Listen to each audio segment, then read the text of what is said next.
Hello! En 1973, une ville japonaise périt dans les cendres d'une bataille entre les monstres Giaios, ailés et sanguinaires et Gamera, une tortue géante qui se bat désespérément pour sauver les humains.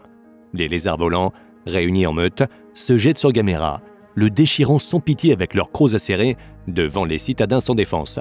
Gamera, vaincu et épuisé par la bataille, sacrifie sa vie et utilise sa dernière arme contre les monstres féroces. Chauffant de l'intérieur, il se transforme en une énorme bombe incendiaire qui explose et détruit les assassins ailés. Les citadins sauvés se réjouissent et fuient immédiatement la scène de la mort de leur protecteur. Un seul petit garçon reste pour lui rendre hommage. Mais ce n'est pas la fin de l'histoire de Gamera. Il renaîtra pour une autre bataille féroce. 33 ans après la légendaire bataille des Titans, Kousuke Aizawa continue de venir sur le rivage pour rendre hommage au héros déchu. L'homme s'arrête là en se rendant au cimetière où sa femme est enterrée, où le père et le fils apportent des fleurs sur la tombe. Sur le chemin du retour, Toru, le fils de Kousuke, remarque une mystérieuse lumière rouge clignotante sur l'île, mais il ne dit pas à son père ce qu'il a découvert. Kousuke Aizawa dirige un magasin de cuisine où il travaille lui-même comme chef. Son établissement est toujours plein de clients qui sont ravis de ses plats. Pendant le déjeuner, les invités regardent les infos. Le présentateur rapporte d'abord que le ministère japonais de la lutte contre les monstres a perdu tout son financement. Puis, une émission sur un naufrage avec 6 membres d'équipage disparus est montrée. Le soir, Toru arrive à la boutique de son père. Au lieu de manger, le garçon regarde une pancarte manuscrite sur la table quand il entend soudainement une voix qui l'appelle par derrière, le nommant Toto. Il s'avère être un souvenir de sa mère qui l'appelait comme ça, mais la vision lucide inattendue est interrompue et le garçon rentre à la maison. Voulant échapper à la chaleur de sa chambre, Toru allume le ventilateur, alors que son ami Mai apparaît sur le balcon de l'autre côté de la pièce. La fille se vante de la nouvelle BD qu'elle a achetée et le laisse à son ami pour qu'il le lise. Le lendemain, les écoliers se promènent joyeusement le long de la côte.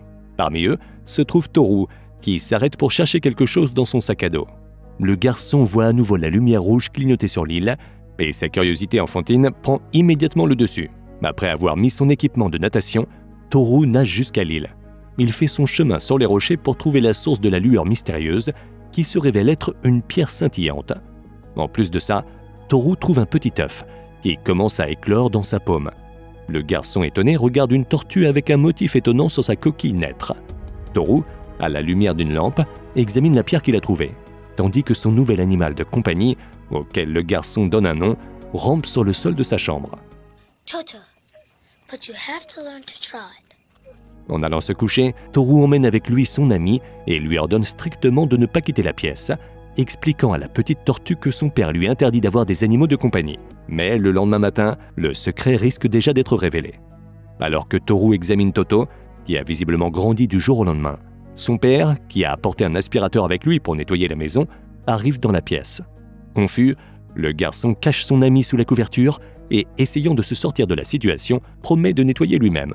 Kousuke est ravi par cette déclaration, décide de quand même ranger le lit de son fils et attrape la couverture, d'où la tortue intelligente parvient à sortir et, à la surprise de Toru, commence à planer dans les airs derrière le dos de son père. Mai est témoin de cette scène et elle est incapable de retenir un cri, mais s'arrête immédiatement en réponse aux signaux suppliants de son ami. Effrayé par les bizarreries de Toto, le garçon, sur les conseils de Mai, décide de le laisser sur le rivage et se précipite, mais découvre que la tortue tente de rattraper son propriétaire. Après avoir quitté le bord de mer, Toto rampe sur la route où une camionnette qui arrive à toute vitesse menace de le renverser. Le garçon sauve son nouvel ami au dernier moment et il rentre chez lui avec Toto. Toru montre l'animal inhabituel à ses amis. Mai entend les cris excités des garçons. Elle regarde sur le balcon, mais elle se rend compte que Toru n'a pas tenu sa promesse de ramener l'étrange tortue à la mer. Inquiète, Mai montre un article sur Gamera à Toru où une tortue volante géante tire du feu de sa bouche. Le nouvel animal de compagnie de son ami semble être une menace pour l'avenir. Mais Toru voit la petite tortue qu'il a sauvée comme son ami et il assure à Mai qu'il ne se passera rien de mal. Mais les craintes de l'ami du garçon se matérialisent très vite lorsque Toto atteint soudainement la taille d'une tortue adulte du jour au lendemain. Cacher une bête aussi énorme dans une pièce n'est plus possible et avec Mai et ses amis, Toru l'emmène dans un nouvel abri, une cabane abandonnée au bord de la mer. Le lendemain, Toru rend visite à son animal de compagnie. Le garçon se demande à haute voix où pourrait être sa mère et il se souvient de la pierre rouge scintillante avec l'œuf dessus. Le garçon décide de le donner comme cadeau porte-bonheur à Mai, qui va bientôt subir une chirurgie cardiaque. Toru fait promettre à la fille qu'elle se rétablira définitivement pour qu'il puisse rendre la pierre à Toto quand elle ira mieux. En voyant le cadeau, Mai devient absolument convaincu que la mystérieuse tortue volante est en fait Gamera. Toru continue de rendre visite à Toto et il découvre un jour que l'animal n'est pas dans la hutte. Mais après avoir fouillé tout le quartier avec ses amis, sous une forte averse, le garçon ne parvient pas à trouver son ami. Toru n'abandonne pas la recherche et il retourne tous les jours à la cabane. Un matin, les garçons entendent une sirène au-dessus de la ville annonçant une situation d'urgence. Les amis partent pour le son et rencontrent Kousuke sur le chemin, tandis que les citoyens sont évacués d'urgence à l'école, quand une structure métallique s'effondre soudainement sur elle. Immédiatement après, un monstre géant, Zedus, apparaît devant les citadins terrifiés, s'élevant des profondeurs de l'océan et causant des naufrages et des morts en mer. Le monstre furieux commence à dévorer les habitants pris au piège et effrayés, et l'un des amis de Toru, que Kousuke tente de sortir du piège mortel, est touché. L'homme parvient presque à s'échapper de sous le nez du terrible monstre lorsque Zedus repère la proie en fuite et se met à sauter dessus. Mais son plongeon est soudainement arrêté par un coup puissant et les protagonistes étonnés voient devant eux le brave Gamera, qui a grandi et acquis des crocs impressionnants. Gamera prend le coup sans crainte et il s'engage dans un combat inégal avec l'ennemi assoiffé de sang, agrippant sa jambe. Rejeté par un coup puissant, Gamera conduit le dangereux monstre plus loin de la ville. Le terrifiant Zedus projette d'attaquer d'en haut et il escalade la voûte métallique, dans l'espoir de percer son adversaire avec sa langue tranchante, mais Gamera s'en empare et, se rapprochant de la bouche dentée de Zedus, le frappe avec une boule de feu puissante, envoyant le monstre au fond de la mer. Affaibli par le combat, Gamera est immédiatement entouré par les militaires et amené dans un camion à l'université de biologie de Nagoya, devant des habitants étonnés. Là, les biologistes vont injecter une substance faite de perles rouges à Gamera, substance préservée de la mort de son prédécesseur en 1973. Les scientifiques croient qu'ils peuvent contenir le pouvoir de Gamera pour aider leurs défenseurs actuels à réveiller le leur pour affronter Zedus, qu'ils s'attendent à retrouver dans un avenir proche. Pendant ce temps, Kousuke et Toru restent avec tous les civils évacués à l'école locale. Le père parle à son fils de Gamera, qu'il a vu il y a des années. Kousuke raconte que le Gamera du passé s'est sacrifié pour sauver des vies, et il avertit son fils que son Toto bien-aimé pourrait ne pas survivre à son combat avec Zedus non plus. Au cours de leur conversation, Kousuke reçoit un appel de la mère de Mai, qui informe Toru que l'opération sur le cœur de son ami a été un succès, mais que la jeune fille affaiblie continue de tenir une pierre rouge brillante dans ses mains et à répéter le même nom, Toto. Le garçon comprend ce que son ami, qui en sait beaucoup plus sur Gamera que lui, veut dire.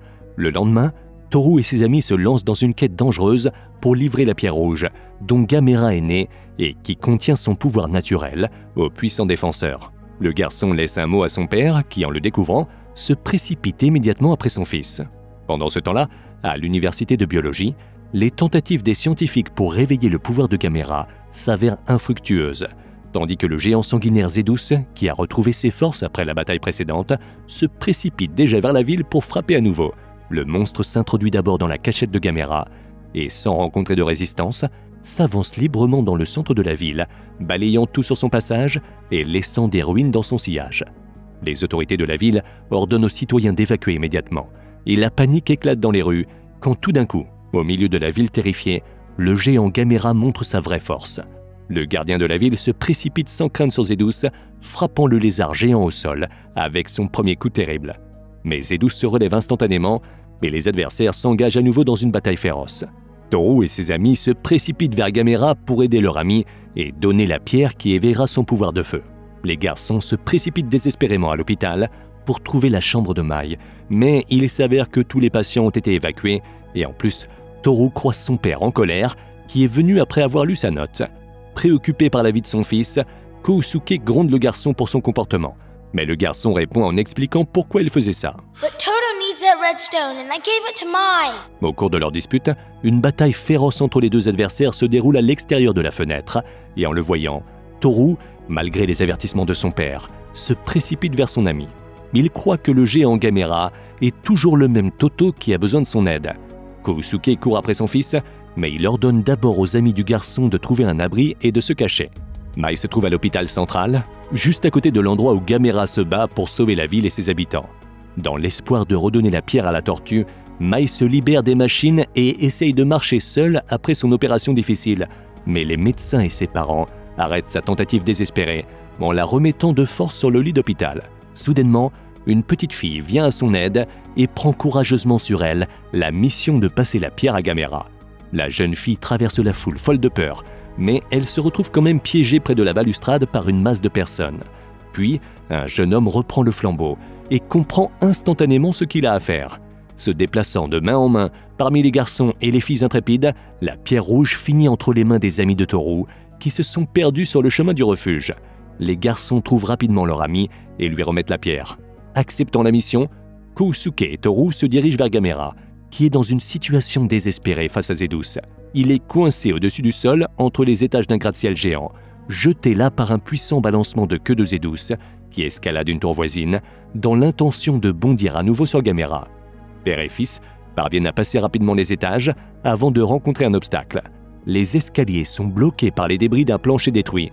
Kousuke parvient à lever l'obstacle pour que Toru puisse atteindre le sommet, mais il ne peut pas y arriver seul. Alors, Toru continue tout seul pour sauver son ami. Le garçon surmonte courageusement les derniers obstacles et se dirige enfin vers Gamera. Avant de donner la pierre à son ami, Toru supplie désespérément Gamera de continuer à se battre, mais de ne pas sacrifier sa vie comme il l'a fait il y a tant d'années.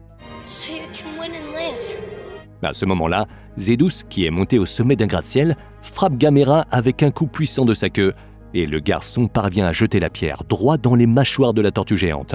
Gamera s'écrase lourdement dans le sol, soulevant un nuage de poussière épaisse qui se dissipe immédiatement alors que Gamera, ravivé, vole rapidement dans les airs et frappe l'ennemi du toit du gratte-ciel. Il descend au sol après l'ennemi abattu et utilise sa puissance de feu pour détruire le maléfique Zeus avec une puissante explosion de flammes qui déchire l'ennemi en lambeaux. Après avoir attendu la fin de la bataille, les troupes gouvernementales ont l'intention de capturer immédiatement Gamera et de l'emmener pour de nouvelles recherches. Mais ils se font bloquer par les habitants qui se lèvent pour protéger leur sauveur, qui après avoir rassemblé ses forces, s'envole de la ville libérée. Comme toujours, tu peux trouver le titre du film dans la description de la vidéo. Dis-nous dans les commentaires si tu connais d'autres kaiju à part Gamera et Godzilla, puis n'oublie pas de liker cette vidéo et de t'abonner à la chaîne pour ne pas rater la prochaine vidéo.